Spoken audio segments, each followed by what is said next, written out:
All right, everyone, and welcome. If you're getting ready for your Pearson Edexcel Economics Unit 4 exam, then you are in exactly the right place. In this explainer, we are going to pull back the curtain and show you precisely what examiners are looking for. You've already done the hard work of learning the content. Now, let's make sure you get every single mark you deserve. Let's be real. There is a lot to cover. Unit 4 is a big one, and just getting your head around all that information is a huge achievement in itself. But here's the thing. That's really only half the battle.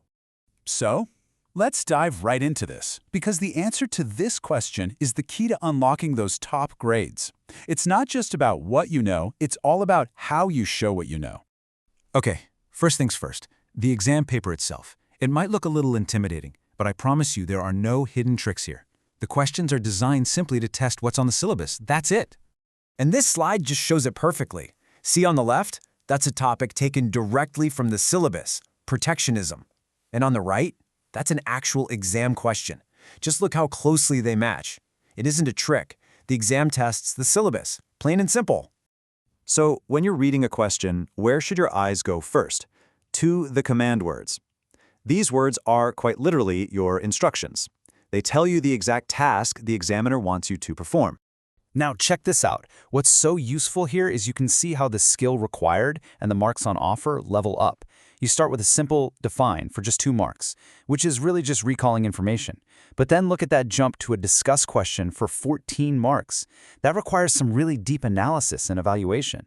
Understanding this latter is absolutely key to knowing what's expected of you. Okay, now for the next piece of the puzzle. How are your answers actually graded? Well, to understand that, we need to look inside the examiner's secret playbook, the mark scheme. Now, despite what I just said, this document isn't actually a secret. It's the official rulebook that the examiners use. And our goal today is to make you an expert in using it to your advantage. Right, when you look at a mark scheme for one of the longer questions, the first thing you're going to see is something called indicative content. Think of these as like the potential ingredients for a fantastic answer. They're the points and arguments that are most likely to be relevant. And this is probably the most important thing to know about this section, it's a guide, not a checklist you have to tick off. You can get full marks without mentioning every single point. This is so important because it means the exam rewards your own economic thinking, not just your ability to memorize a list. Okay, this next part is arguably the most important section of the whole mark scheme, the level descriptors. This is where it stops being about the number of points you make and starts being about the quality of your thinking. It's how they actually measure the depth of your understanding.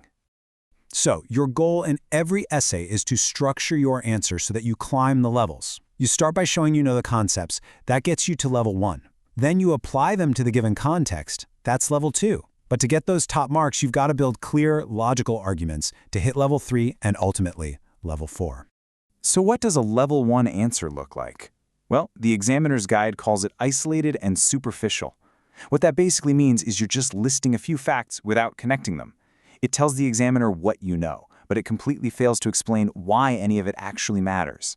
Now compare that to a top-level answer.